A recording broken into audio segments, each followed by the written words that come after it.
తిన్నా చెకోడలు తిన్నా పలిసెక్క తిన్నా ఇంకా ఆకలితుంది. అన్నం అక్కడ తిని ప్రశాంతంగా నిద్రపోతుంది.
కడుపులో వస్తుందంటే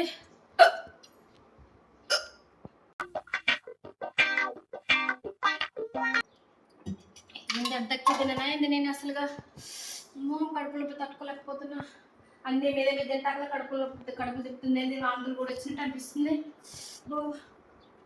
అమ్మో అసలు పండుకుంటా బాగా అన్నీ ఒక్కసారి తింటాక కడుపులో వస్తుంది. అమ్మో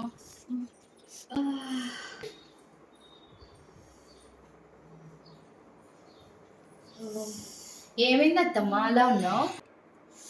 ఏమోనే ఒకటే కడుపులో వస్తుంది, ఈ రోషణాలు అవుతున్నాయి, కళ్ళు తిరుగుతున్నాయి, వాంతులు వచ్చినట్టు అనిపిస్తుంది.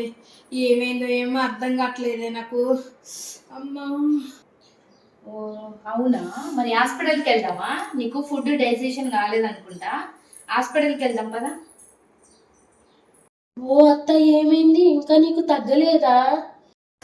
నీకు ఆవలింపులు, అన్నం మింగలేక కక్కలేకపోతున్నావు కదా. ఓ ఇది ఖచ్చితంగా అదే అత్తయ్యా. ఏంటే అదే అంటే ఏంటిది? నువ్వు ఉండక్క, నీకేది తెలియదు. నువ్వు చెప్పే ఏంటిది అది? అదే అత్త, నీకు ఎవరో ఏదో చేశారు, కనుదృష్టి నీ మీద బాగా పడ్డది అత్త, అందుకే నీకు ఇట్లా అవుతుంది. ఏందని అనేది? నాకెవరు ఏమి చేయటమేందే? అవునత్త, నువ్వు మంచిగా ఉంటావని నిన్ను చూసి ఓరవక నువ్వంటే పడని వాళ్ళు ఎవరో చేయించుంటారు.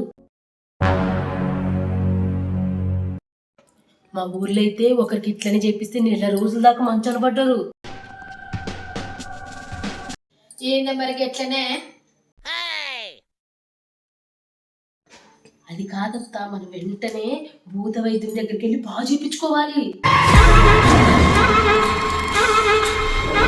వస్తే గీత, నీకేమన్నా పిచ్చి పట్టిందా? అన్నం మరిగిన దానికి ఇవన్నీ చెప్తున్నావు. What is this? నేను ఇంత స్వీట్ గా మాట్లాడుతా. నువ్వు ఉండే నాగలక్ష్మి, నువ్వు చెప్పే గీత, నువ్వు చెప్పే తింటుంటే నాకు అన్నీ అట్నే అనిపిస్తున్నాయే.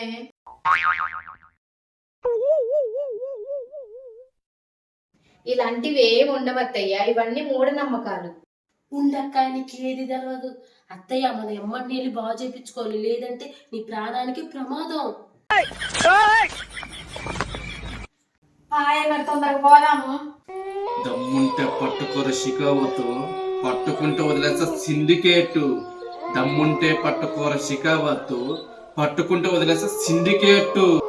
దమ్ముంటే పట్టుకోర షికావతు, పట్టుకుంటూ వదిలేస్తా సిండికేట్. దండాలు కూర్చోండి. పట్టుకుంటూ వదిలేస్తా సిండికేట్. అది చెప్పండి అమ్మా, మీ సమస్య ఏంటో చెప్పండి. అన్ని మేము చెప్పాక మీరేం చెప్తారు స్వామి? ఓ అలాగైతే మీరు ఆగండి, నేనే చెప్తాలే. మీ ఇద్దరిలో సమస్య ఎవరికి? నాకే స్వామి. నీకు బాగా ఆవరింపులు వస్తున్నాయి కదా. అవును స్వామి. నీకు ఏదైతే అరగట్లే కదా, ఖచ్చితంగా ఇది అదే. ఏంటి స్వామి, ఏంటిది అది? మీరు వెంటనే నేను చెప్పినట్టు చెయ్యండి.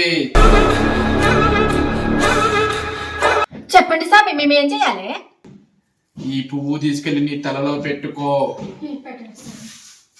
ఈ అక్షింతలు తీసుకొని నీ మంచం చుట్టూ చల్లుకో. తెల్లారే సర్కిల్లా నీ సమస్య మొత్తం తీరిపోతుంది.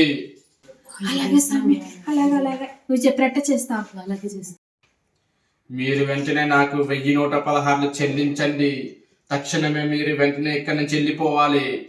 సరే స్వామి, మేము వెళ్ళొస్తాం స్వామి. వాళ్ళు వెళ్ళి పాడుగాని ఏం చేస్తారో ఏమో, కొద్దిగా మంచిగుంటే ఓర్వరు అసలుగా. పోనీ అత్తయ్య, ఎవరి పాపాను వాళ్ళే పోతారు.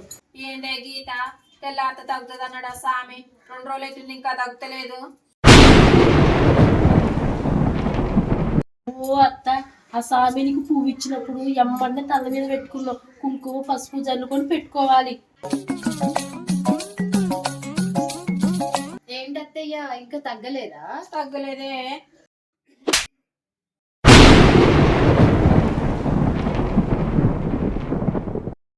నేను ముందే చెప్పానుగా, హాస్పిటల్కి వెళ్దామంటే వినకుండా గీత గీత అంటూ వెళ్ళావు. ఇప్పుడు ఏమైంది? ఇంకా మూఢనమ్మకాలు అంటూ కూర్చుంటే పైకి పోతావు. చెడ్డే పడ్డే అన్ని తిని తిని నీకు అరగలేదు. నువ్వు నోరు కట్టేయమన్నా కట్టేయవు కదా, ఎప్పుడు ఏదో ఒకటి మేస్తూనే ఉంటావు. నీకెవరు ఏదో ఎందుకు చేపిస్తారు? నీకెవ్వరు ఏది చేయలేదు, ఎవ్వరు చెయ్యరు కూడా. అది నీ ఊహ మాత్రమే. రోజు తిని ఖాళీగా ఇంట్లో కూర్చుంటే ఇలాంటి ఆలోచనలే వస్తాయి. అయినా మీకు ఎవరో ఏదో ఎందుకు చేపిస్తారు? అందరు మీలాగే ఇలాగే ఖాళీగా ఉంటారు అనుకుంటున్నారా? ఈ ప్రపంచంలో అందరూ చాలా బిజీగా ఉన్నారు. మీ గురించి ఆలోచించే టైం కూడా ఎవరికి ఉండదు.